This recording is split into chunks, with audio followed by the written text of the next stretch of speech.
Good evening friends, मैं जेके मौर्य स्वागत करता हूं आप लोगों का लॉर्ड बुद्धा इंस्टीट्यूट के ऑनलाइन प्लेटफॉर्म पे। तो आज हमारा डे 24 है, 24th क्लास है आंसर राइटिंग की। और आज हम लोग 3 क्वेश्चन को डिस्कस करने वाले हैं। ठीक है, तो चलिए आज का हमारा पहला क्वेश्चन है हमारा, भारत में राष्ट्रवाद के उदय के कौन कौन से कारण थे। ठीक है, तथा उनके संदर्भ में भारतीय राष्ट्रवाद एक ऐतिहासिक परंपरा का पुनर्जीवन, एक राष्ट्र की आत्मा की मुक्ति थी। मूल्यांकन कीजिए। ठीक है, तो which were the causes of the rise of nationalism. सबसे पहले आपको बताना है कि राष्ट्रवाद के उदय के कारण क्या थे। ठीक है, इंडिया में। और उसके बाद में बताना है कि in their context the Indian nationalism had been the arrived of an historical tradition, the liberation of the soul of the nation, evaluate. इसका मूल्यांकन करना है। ठीक है, तो पहला पार्ट तो आपको समझ में आ गया होगा कि भारत में राष्ट्रवाद के उदय के कौन कौन से कारण थे, आपको बताना है। और इसके संदर्भ में भारतीय राष्ट्रवाद एक ऐतिहासिक परंपरा का पुनर्जीवन, यानी कि जो भारतीय राष्ट्रवाद है वो एक ऐतिहासिक परंपरा का पुनर्जीवन होता है और एक राष्ट्र की आत्मा की मुक्ति थी। ठीक है, तो इस बात को आपको इवैल्यूएट करना है। ये हमारा पहला क्वेश्चन है। दूसरा क्वेश्चन क्या है, राष्ट्रीय अखंडता को परिभाषित कीजिए। ठीक है, राष्ट्रीय अखंडता को परिभाषित कीजिए तथा भारत में राष्ट्रीय अखंडता की चुनौतियों का आलोचनात्मक परीक्षण कीजिए। यूपीपीसीएस 2019 में पूछा गया है। Define national integration and critically examine the challenges involve in national integration in India. तो इसमें आपको क्या करना है, सबसे पहले राष्ट्रीय अखंडता को परिभाषित करना है। ठीक है, इसमें आप पहले कुछ लिख दीजिए। उसके बाद आप चाहें तो किसी कोट लिख सकते हैं, कोटेशन लिख सकते हैं किसी भी विचारक का। और भारत में राष्ट्रीय अखंडता की चुनौतियां क्या क्या हैं, इसका आलोचनात्मक परीक्षण करना है। थर्ड क्वेश्चन है हमारा, भारत में राष्ट्रीय एकीकरण के सम्मुख उभरती हुई चुनौतियों की विवेचना करनी है। भारत में जो राष्ट्रीय एकीकरण है इसके सम्मुख, ठीक है, राष्ट्रीय एकता में बाधक तत्व क्या क्या है, उभरती हुई जो चुनौतियां हैं उसकी विवेचना करनी है। तो देखिए, जो पेड ग्रुप के जो मेंबर्स हैं उनको ऑलरेडी इसका नोट्स भेजा जा चुका है। उसमें काफ़ी कुछ मसाला, आई होप आप लोगों ने उसको पढ़ लिया होगा। उससे आपको बेसिक आइडिया मिल गया होगा और आपको आंसर लिखने में हेल्प करेगा। तो चलिए अब हम पहले क्वेश्चन को डिस्कस करते हैं। तो इस क्वेश्चन में हमको क्या डिस्कस करना है, सबसे पहले आपको बताना है कि भारत में राष्ट्रवाद के उदय के कारण कौन कौन से थे। ठीक है, और उसके बाद आपको जो दूसरा पॉइंट है इसको डिस्कस करना है। ठीक है, तो चलिए देखते हैं। तो सबसे पहले तो राष्ट्रवाद की थोड़ी सी डिफिनीशन दे दीजिए। ठीक है, तो देखिए मैंने डिटेल में लिखा है लेकिन आप इसको कम से कम में लिखने की कोशिश करिएगा। तो इसमें क्या है, एक निश्चित भौगोलिक सीमा में रहने वाले जनसमूह जो समान परंपरा, निश्चित उद्देश्य एवं सामान्य हित की भावना से बंधे हों। ठीक है, मतलब एक भौगोलिक सीमा में रहने वाले जनसमूह लोग, ठीक है, समान परंपरा, निश्चित उद्देश्य हो, सामान्य हित की भावना से बंधे हों। ठीक है, भावना से बंधे हो तथा उनमें समान राजनैतिक महत्वाकांक्षाएं एवं राष्ट्रीयता की भावना प्रदर्शित हो, राष्ट्र के रूप में जाना जाता है। ठीक है, तो ये आपका एक डिफिनीशन हो गया, इतना लिख सकते हैं। ठीक है, उसके बाद आप पैराग्राफ चेंज करके लिख सकते हैं, राष्ट्र केवल भौगोलिक सीमा नहीं है अपितु राजनीतिक, सांस्कृतिक तथा सामुदायिक भावना की भी सीमा है। ठीक है, चलिए अब हम बात करते हैं आगे। अगर भारत में बात किया जाए तो राष्ट्रवाद की संकल्पना प्राचीन काल से ही विद्यमान है। अथर्ववेद के पृथ्वी सूक्त में कहा गया है कि माता भूमि पित्रो पृथ्व्या, अर्थात भूमि माता है और मैं पृथ्वी का पुत्र हूँ। ठीक है, वायु पुराण में भारत को अद्वितीय कर्मभूमि, ठीक है, बताया गया है। महाभारत की अगर बात करें तो महाभारत के भीष्म पर्व में राष्ट्र को माता के रूप में बताया गया है। साथ ही रामायण में भगवान राम लक्ष्मण से कहते हैं, हे लक्ष्मण, यह लंका स्वर्णमयी है तथापि मुझे उसमें रुचि नहीं है क्योंकि जननी और जन्मभूमि स्वर्ग से भी महान है। ठीक है, अगर बात की जाए मध्यकाल की तो मध्यकाल में हिंदू शासक जयपाल, ठीक है, हिंदू शासक जयपाल के द्वारा संघ बनाकर गजनी पर प्रत्याकरण एवं रामानंद तथा अनेक सूफी संतों एवं भक्ति आंदोलन के प्रणेताओं ने भारतीय राष्ट्रीयता के प्राचीन प्रमाण हमारे सामने रखे, ठीक है। परंतु राजनीतिक चिंतन पद्धति में राष्ट्रवाद की एक नवीन संकल्पना है, ठीक है। अगर हम बात करें कि राजनीतिक चिंतन पद्धति में राष्ट्रवाद क्या है, तो एक नवीन संकल्पना है जिसका उदय कब होता है, आधुनिक काल की देन मानी जाती है, ठीक है। भारत में राष्ट्रवाद के उदय को पश्चिमी देशों का प्रत्यक्ष प्रभाव माना जाता है, कि जो भारत में राष्ट्रवाद का उदय हुआ है ये पश्चिमी देशों का प्रत्यक्ष प्रभाव है। आधुनिक मत के अनुसार भारत में राष्ट्रवाद के उदय के निम्नलिखित कारण स्वीकार किए जाते हैं, ठीक है।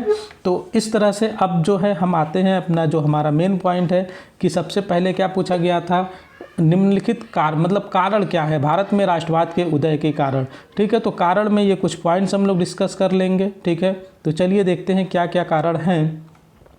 तो आपने हिस्ट्री, मॉडर्न हिस्ट्री पढ़ा होगा, उसमें ये सब चीज़ें मेंशन हैं ऑलरेडी।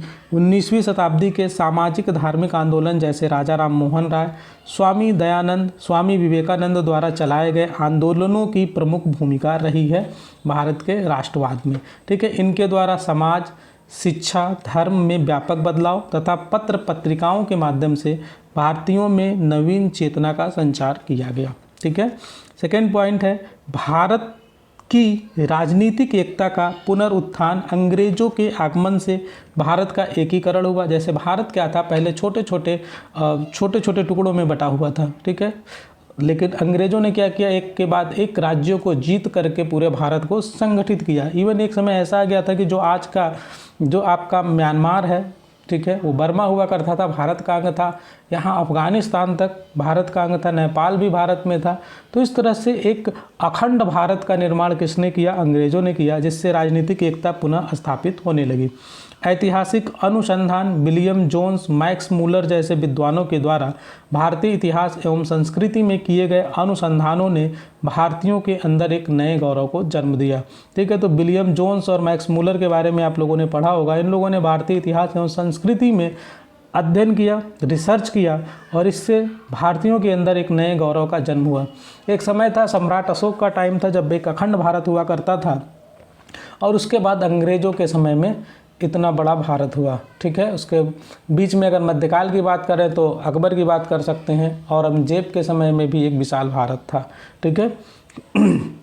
पश्चिमी शिक्षा का प्रभाव, भारत के बड़े नेता तथा बौद्धिक वर्ग ने पश्चिमी शिक्षा के प्रभाव से भारतीयों को जगाने एवं एकता सूत्र में बांधने का प्रयास किया। जैसे बात करें राजा राम मोहन राय की, ठीक है, दादा भाई नौरोजी की, फिरोज शाह मेहता की, गोपाल कृष्ण गोखले, इन लोगों ने पश्चिमी शिक्षा का प्रभाव, ठीक है, यानी कि ये जो बौद्धिक वर्ग है इसने पश्चिमी शिक्षा के प्रभाव से भारतीयों को जगाने एवं एकता के सूत्र में बांधने का प्रयास किया। ये सब क्या है, राष्ट्रवाद के कारण हैं, ठीक है। नेक्स्ट पॉइंट है आपका भारतीय समाचार पत्र तथा साहित्य का भारतीय राष्ट्रवाद के उदय में अमूल्य योगदान रहा। जैसे संवाद कौमुदी की बात की जाए, अमृत बाजार पत्रिका, वंदे मातरम, केसरी मराठा इत्यादि, ठीक है। भारत का आर्थिक शोषण ब्रिटिश शासन के द्वारा किया गया, ठीक है। इससे क्या हुआ, भारतीयों को एकता के सूत्र में बांधने वाला प्रमुख कारण था। देखिए, जैसे मान लीजिए अगर दो परिवार के लोग हैं, आपस में लड़ते हैं, कोई तीसरा है जो इन दोनों का कॉमन दुश्मन है, जब वो अटैक करता है तो ये दोनों क्या हो जाते हैं, एक में मिल जाते हैं। तो यही कारण था कि भारत में ब्रिटिश शासन इतना शोषण कर रहा था, जिसने भारतीयों को अंग्रेजों से लड़ने के लिए एक कर दिया, ठीक है, जिसने कालांतर में राष्ट्रवाद की भावना को जन्म दिया। श्वेत क्रांति का भारत सिद्धांत तथा जाति भेद नीति भी राष्ट्रवाद के उदय के प्रमुख कारणों में एक था, ठीक है। सरकारी नौकरियों में भारतीयों के साथ पक्षपात, ठीक है, भारतीयों के साथ पक्षपात जो हो रहा था सरकारी नौकरियों में, ये भी एक कारण था। यातायात तथा संचार साधनों का विकास, देखिए जब यातायात और संचार साधन का विकास होता है, आप देश के अलग अलग क्षेत्रों में भ्रमण करते हैं, ठीक है, तो उससे क्या होता है कि लोगों के अंदर एक लगाव पैदा होता है। तो इससे क्या है, भारत के एकीकरण एवं राष्ट्रवाद के प्रसार में यातायात का सर्वप्रमुख योगदान रहा। मार्क्स के अनुसार भारतीय रेल भारत, ठीक है, भारतीय रेल भारत, ठीक है। तो विदेशी आंदोलनों का प्रभाव, फ्रांस की क्रांति, स्पेन के स्वतंत्रता का भारत में व्यापक जश्न मनाया जाना, आयरलैंड का स्वाधीनता संघर्ष आदि कारणों ने भारतीयों के अंदर राष्ट्रवाद की भावना को जागृत किया। तो ये सारे पॉइंट्स हो गए, ठीक है। अब आपको क्या लिखना है लास्ट में कि इसके साथ अनेक कारण राष्ट्रवाद के उदय हेतु उत्तरदायी थे, जैसे कि लॉर्ड लिटन की अन्यायपूर्ण नीति, भारतीय लोक सेवा परीक्षा के आयु में कमी, ठीक है, आयु में कमी थी। तो उससे क्या होता था कि भारतीयों को उसमें कम मौका मिलता था। जो IAS की परीक्षा होती थी वो भारत में ना होकर के इंग्लैंड में हुआ करती थी। दक्षिण में अकाल पड़ा और शाही दरबार मनाया जा रहा था दिल्ली में।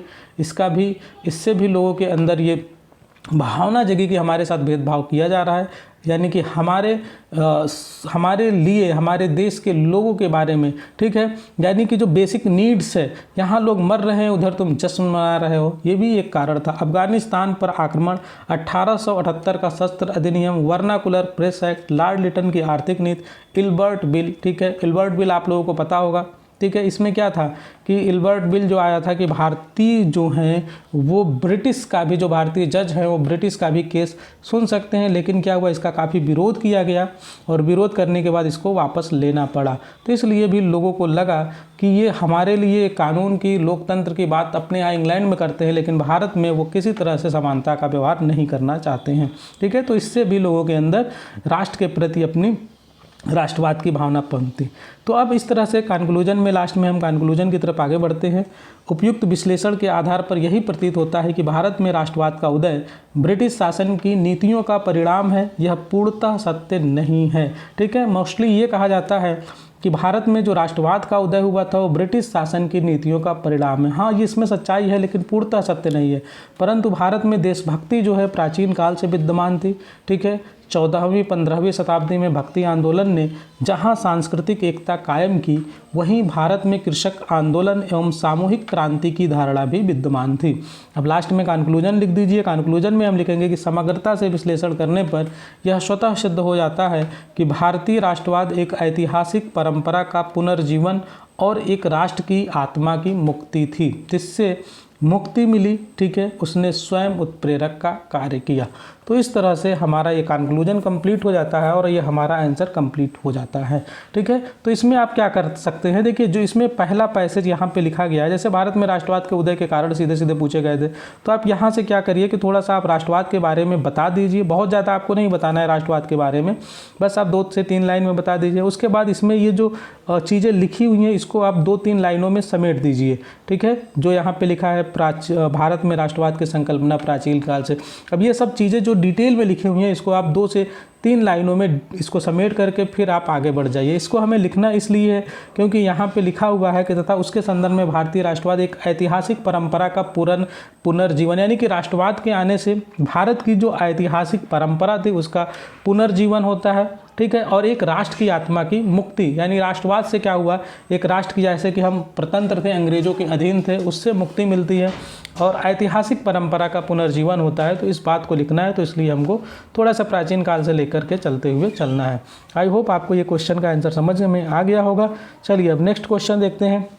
दूसरा क्वेश्चन है, राष्ट्रीय एकता को परिभाषित कीजिए तथा भारत में राष्ट्रीय एकता की चुनौतियों की आलोचनात्मक परीक्षण कीजिए। तो इसमें क्या करना है, राष्ट्रीय एकता को परिभाषित करना है। सबसे पहले तो इसकी डिफिनीशन थोड़ी सी लिख दीजिए। भारत में राष्ट्रीय एकता की चुनौतियां क्या हैं, राष्ट्रीय एकता में समस्याएं क्या हैं, उन सब चीज़ों के बारे में आपको क्रिटिकली एग्जामिन करना है, आलोचनात्मक परीक्षण करना है, ठीक है। चलिए आगे बढ़ते हैं। राष्ट्रीय अखंडता का तात्पर्य विभिन्न जातियों, संप्रदायों, धर्मों, भाषाओं और क्षेत्रों की विविधता के बावजूद एक राष्ट्र की भावना से है, ठीक है। तो आप इतना भी लिख सकते हैं, इंट्रोडक्शन के लिए सफिशिएंट है। उसके बाद चाहें तो पैराग्राफ चेंज कर दीजिए। किसी भी देश की ताकत और प्रगति के लिए सभी समुदायों और समाज के बीच एकता और सामंजस्य की भावना होना जरूरी है। यह एक देश में रहने वाले सभी लोगों के बीच आपसी संबंधों को मजबूत करता है। अब यहाँ पे क्या किया गया है, एक आप स्टेटमेंट दे दीजिए। H.A. गनी के अनुसार क्या है कि राष्ट्रीय अखंडता एक सामाजिक, मनोवैज्ञानिक एवं शैक्षिक प्रक्रिया है जिससे लोगों के दिल में एकता, सामाजिक सुदृढ़ता और समग्र विकास की भावना पैदा होती है, ठीक है। यानी कि राष्ट्रीय एकता क्या है, एक सामाजिक, मनोवैज्ञानिक एवं शैक्षिक प्रक्रिया है जिससे लोगों के दिलों में एकता, सामाजिक सुदृढ़ता और समग्र विकास की भावना पैदा होती है। एक समान नागरिक बोध एवं राष्ट्र के प्रति ईमानदारी की भावना उनके बीच बढ़ती है। अतः राष्ट्रीय अखंडता की अवधारणा में राजनीतिक, सामाजिक, सांस्कृतिक एवं मनोवैज्ञानिक आयाम एवं उनके बीच आंतरिक संबंध सम्मिलित है। देखिए, इसको इतना जगह क्यों दिया गया है, क्योंकि इसमें कहा गया है कि आपको राष्ट्रीय एकता को परिभाषित कीजिए। तो प्रश्न का एक हिस्सा हो गया कि राष्ट्रीय एकता को परिभाषित करना है, इसलिए आपको इतना डिटेल देना पड़ा है। भारत में राष्ट्रीय एकता की चुनौतियाँ, तो इस प्रश्न के दो भाग हैं। एक में आपको राष्ट्रीय एकता को परिभाषित करना है और दूसरे भाग में आपको क्या करना है, राष्ट्रीय एकता के चुनौतियों की आलोचनात्मक परीक्षण करना है। ठीक है, तो अब देखिए यहाँ पे क्या है, ये क्वेश्चन ही निगेटिव है, तो यहाँ पे आप निगेटिव पॉइंट्स ले सकते हैं, क्योंकि राष्ट्रीय अखंडता पॉजिटिव है और उसको जो चुनौती देगा तो उसके लिए तो आप बुराई ही करेंगे, आलोचना ही करेंगे। तो इस तरह से आप क्वेश्चन की डिमांड के हिसाब से अपने प्रश्न का उत्तर लिखेंगे। ठीक है, अब उसको सकारात्मक मत लिख दीजिएगा। चलिए, तो आगे बढ़ते हैं। तो ये हो गया। चलिए आगे देखते हैं। भारत जो है धर्म, नस्ल, भाषा, जाति, क्षेत्र आदि के रूप में एक विस्तृत विभिन्नता वाला देश है, जिसके कारण राष्ट्रीय एकता एवं अखंडता के समक्ष अनेक निम्नलिखित चुनौतियां विद्यमान हैं। तो कौन कौन सी चुनौतियां हैं? पहला तो क्षेत्रवाद है। ठीक है, क्षेत्रवाद का अर्थ क्या है? उपराष्ट्रवाद या उपक्षेत्रवाद निष्ठा से है, यानी कि जैसे आप भारत के अंदर रहते हैं लेकिन आपकी निष्ठा भारत, संपूर्ण भारत के प्रति न होकर एक अपने छोटे से क्षेत्र के प्रति, अपने छोटे से हिस्से के प्रति हो, तो वो क्षेत्रवाद है। यह किसी विशेष क्षेत्र या राज्य के लिए राष्ट्र की तुलना में अधिक लगाव को इंगित करता है। क्षेत्रवाद एक देशव्यापी तथ्य है जो स्वयं को निम्न तरीके से अपनाता है। तो क्षेत्रवाद क्या है? जैसे अगर हम बात करें भारतीय संघ के कुछ राज्यों द्वारा अलग होने की मांग करना, जैसे खालिस्तान। ठीक है, खालिस्तान की मांग करते हैं जो सिख लोग हैं, मित्रों और नागा जो हैं, नागा जनजाति जो हैं, एक नागालैंड की मांग करते हैं, जो नॉर्थ ईस्ट वाला जो स्टेट है, इन सबको मिला करके कुछ क्षेत्र के लोगों के द्वारा अलग राज्य की मांग, जैसे कि बोडोलैंड, गोरखालैंड, विदर्भ, ये क्या कहते हैं कि हमारा विकास नहीं हो पा रहा है, हमारा डेवलपमेंट नहीं हो रहा, तो इसलिए हमें अलग राज्य की मांग, यानी कि देश के अंदर ही अलग राज्य बनाओ। लेकिन ये क्या कहते हैं, ये भारत से अलग होने की बात करते हैं। ठीक है, अलग देश की मांग करते हैं। चलिए नेक्स्ट पॉइंट, जैसे जम्मू कश्मीर है। जम्मू कश्मीर के जो लोग हैं यानी कि सभी लोग नहीं, कुछ लोग हैं जो कि एक जम्मू कश्मीर को भारत से अलग करना चाहते हैं। कुछ केंद्र शासित क्षेत्र के लोगों के द्वारा पूर्ण राज्य के दर्जे की मांग करना, जैसे दिल्ली का एग्जाम्पल सबसे बेस्ट है, पुदुचेरी, दमन और दीव। अंतर्राज्यीय सीमा विवाद, जैसे कि चंडीगढ़ और हरियाणा के अंदर जो है अंतर्राज्यीय सीमा विवाद है, तथा नदी जल विवाद है, जैसे कृष्णा, कावेरी, रावी, ब्यास। ठीक है, स्थानीय लोगों के द्वारा सरकारी पदों, निजी नौकरियों एवं अन्य में प्राथमिकता की मांग, जैसे महाराष्ट्र कहते हैं कि मराठियों के लिए है, असम कहते हैं कि असमियों के लिए, इसलिए जो बिहार और यूपी से लोग पहुँचते हैं तो उनके साथ क्या किया जाता है, उनके साथ बहुत ही दुर्व्यवहार किया जाता है। सांप्रदायिकता, किसी व्यक्ति द्वारा धार्मिक समुदाय के प्रति प्रेम को राष्ट्र के ऊपर प्राथमिकता के हितों की कीमत पर अपने सांप्रदायिक हितों को बढ़ाना, यानी कि जो सांप्रदायिकता है वो क्या कहता है, उनके लिए धर्म ही सब कुछ है, राष्ट्र को वो सेकेंडरी मानते हैं। ठीक है, तो मतलब किसी व्यक्ति के द्वारा जब धार्मिक समुदाय के प्रति इतना प्रेम बढ़ जाए कि वह राष्ट्र के ऊपर उस धर्म को प्राथमिकता देने लगे। ठीक है, और अपने सांप्रदायिक हितों को बढ़ावा देना। धर्म के आधार पर भारत की अगर बात करें तो अनेक संगठनों का गठन हुआ है, जैसे अगर हम बात करें तो हिंदू महासभा है, RSS है, मुस्लिम लीग, अकाली दल, हालांकि मुस्लिम लीग तो अब यहाँ से ख़त्म हो गया है, पाकिस्तान चला गया, अकाली दल, तबलीगी जमात, आप लोगों ने कोरोना टाइम में काफ़ी सुना होगा, इत्यादि। इन धार्मिक मुद्दों के कारण विभिन्न धर्मों के बीच 1963 के तहत हिंदी को राजभाषा का जो दर्जा देना था, उससे क्या हुआ, दक्षिण भारत एवं बंगाल में हिंदी विरोधी आंदोलन ने जन्म लिया। तो एक तो ये हो गया आपका, एक तो धर्म के आधार पे हो गया, दूसरा जो है भाषा के आधार पे।